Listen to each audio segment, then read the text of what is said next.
我係今期主人阿 Jason，今日帶大家睇一套海逸灣嘅兩房單位啊！呢個單位係性價比好高嘅啊！海逸灣嘅話，呢個單位嘅話，前邊又有條河景啊！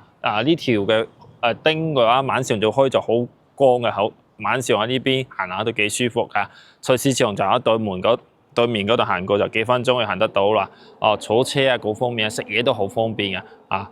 如果海逸灣嘅單位，而家都住嘅人口都係比較多嘅啊。我哋依家行去上邊睇下呢間樓啊，係咪？到呢個屋嘅露台嘅景觀係就望一條河嘅景觀啊。呢間房嘅話都係吉屋嘅狀態，未住過㗎啊。房嘅話就係四正㗎啦，吉廳嘅話依家到廳嘅位置啊，呢個位嘅就擺電視嘅位置啊。正常我呢度裝電視就裝呢個位㗎啊，佢係全吉嘅狀態，冇家電家私嘅。哦，嗰邊冷氣口都裝埋㗎啦啊！等陣到時裝埋個櫃機就可以放呢個位嘅冷氣啊！呢邊放個梳化，再入呢個位嘅話，擺個餐廳，擺個4人位嘅餐廳，絕對冇問題㗎啦。正常幾個朋友喺呢邊一齊食飯都 OK 㗎嚇。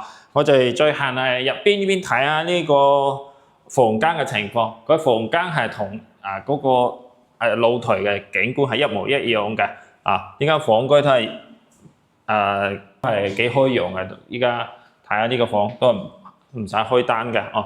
正常嚟講啊，呢間係主臥室，隔離呢個就主臥室啦。主臥室比嗰個細房間大少少咯。正常嚟講，放一張1.8米嘅床係絕對冇問題㗎啦。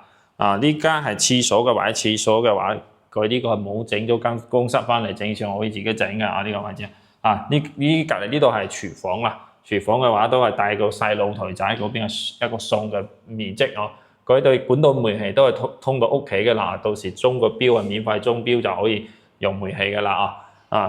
呢間樓嘅話依家都係一套筍盤嚟㗎總價嘅話69平，依家總價21萬就可以攞低㗎啦。如果大家有興趣要揾我睇樓呢個單位啊！